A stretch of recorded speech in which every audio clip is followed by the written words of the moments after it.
Welcome to Meaningful Mornings. When it rains too much, then fish eat ants. You can all visualize that. When it rains too little, ants eat fish. You can visualize that.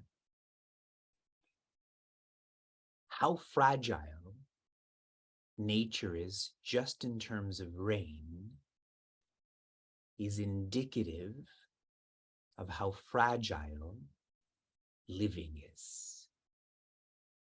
How fragile our existence is. Meaningful Mornings is training in making the best use of the opportunity to exist, to live. This month we complete 20 months of Bhagavad Gita. And we're not even at the halfway mark. What have we been doing the past 20 months? I'm reading to you what Pujya Swami Chinmayananda has written in the introduction to this chapter. Srimad Bhagavad Gita, as a textbook of Hindu Renaissance, has necessarily to carry within it the seeds of a complete reformation, almost revolutionary in its dynamic onslaught. The fundamental principles remaining the same, a religion that keeps pace with life has to readjust itself to accommodate current social problems and political conditions. Religion was not extinct in the era of the Mahabharata, but the Vedic principles needed a readjustment and a reaffirmation in the context of the life available in that era. Vyasa's mouthpiece, Lord Krishna, is the most brilliant organ that sang a song of progress to the new era throbbing with its cultural revolt. When the fundamentals forming the foundation are to be kept sacredly the same, the only adjustment that is possible for the expansion of the science of life is to discover a more liberal meaning for its application, and to annotate the same in the language of the conflict and struggle available in that period. Blind faith can have a compelling charm only in the early history of a people. If all I've read to you is too complex in terms of content or even language, what Pujya Gurudev is trying to impress upon us is how dynamic Bhagavad Gita is, how universal Bhagavad Gita is. And if you are investing 20 months into Bhagavad Gita, that you too should become dynamic. you too should become universal. How can we live Bhagavad Gita, specifically chapter 9, verses 1 and 2? Understand articles, beings, and circumstances more. Pay attention to them more. Reflect on them more. And by doing so, we will realize that they are not dependable. That we shouldn't have bhakti for articles, beings, and circumstances. Concurrently, understand divinity more. Pay attention more. Reflect on divinity more. And we will realize divinity is dependable. That we should have bhakti or dependence on divinity. Without this understanding, we will neither be here nor there. Neither enjoying articles, beings, and circumstances, nor enjoying divinity. With understanding, there is clarity. Shri Krishna emphasizes the need for understanding in verse 3. Ashraddhadhana purushaha dharmasyasya parantapa aprapya mam nivartante mrityu samsara vartmani.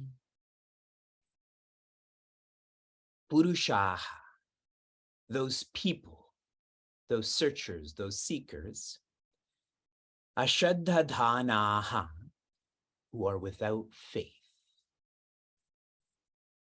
Without faith in the trust triangle, divinity, map, guide, but specifically map.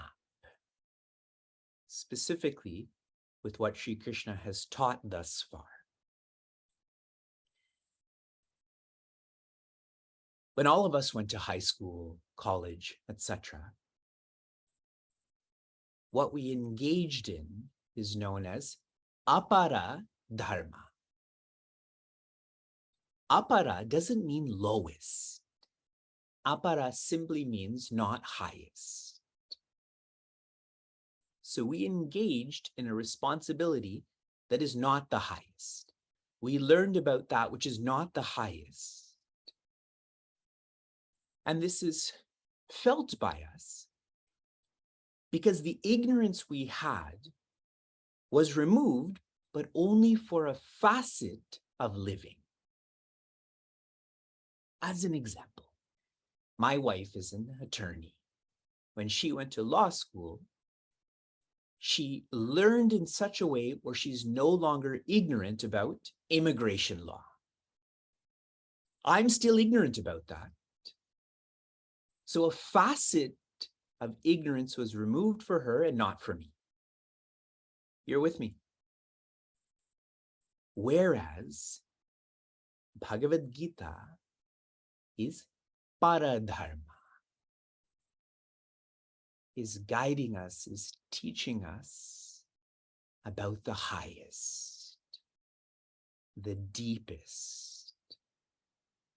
This removes ignorance, not about living, but about life.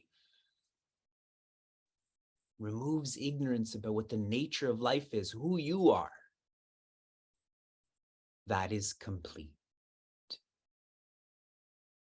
When ignorance is removed completely, we will feel complete.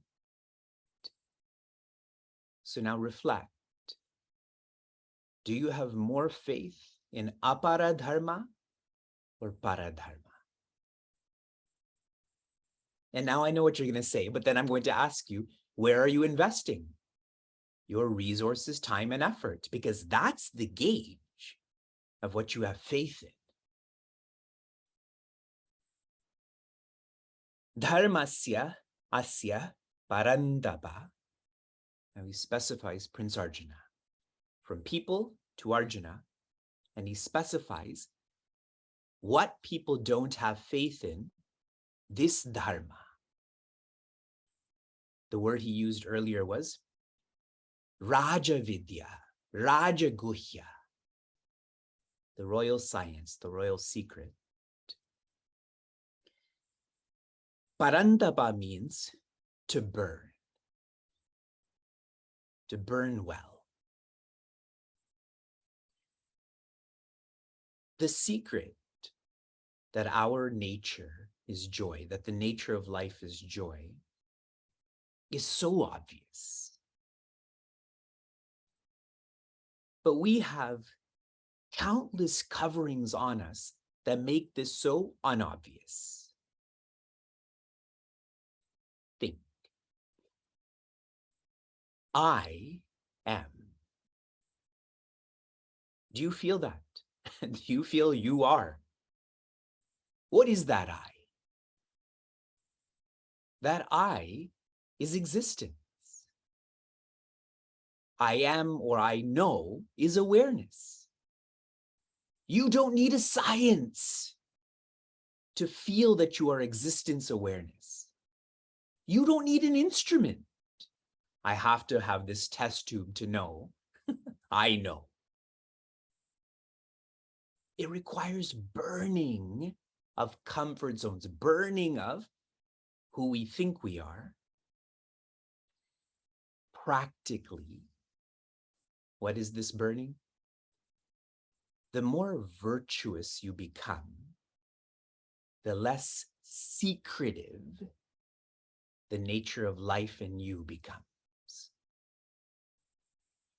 For those who live virtuously, they know there is no joy in articles, beings, and circumstances. They know their nature is joy.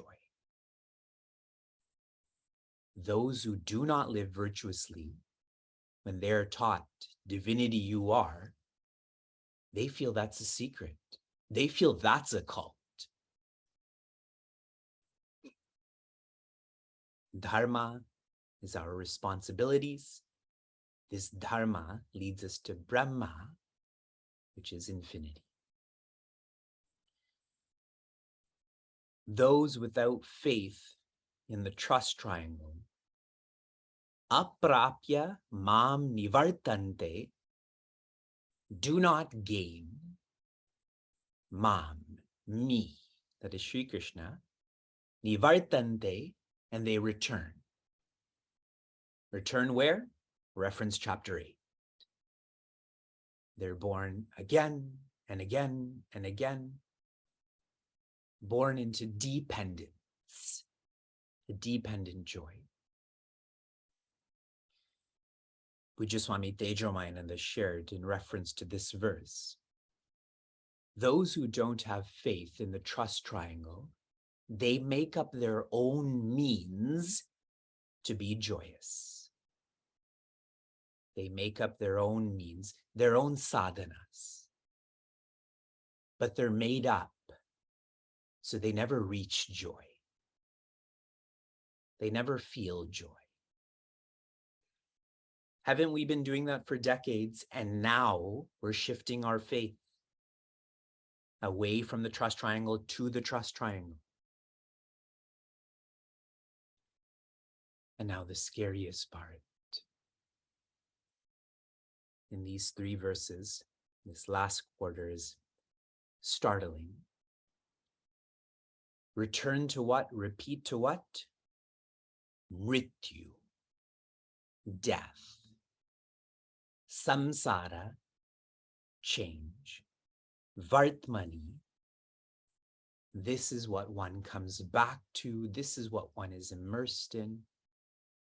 Death and change. Now put these words to happiness. Death to happiness. That's frightening. Change to happiness. When you are happy, there's a fear that comes that this happiness will change, correct? to live like that. For those who do not have the faith that they are the spirit, that means they have faith that they are the intellect, mind, breath, body. And then how do they go about living? For what the intellect, mind, breath, body want, which is articles, beings, and circumstances. It's just a wheel. We see animals who run on these wheels and we think, I feel bad for them. Those animals look at us and feel worse for us. Our wheel is more deceptive.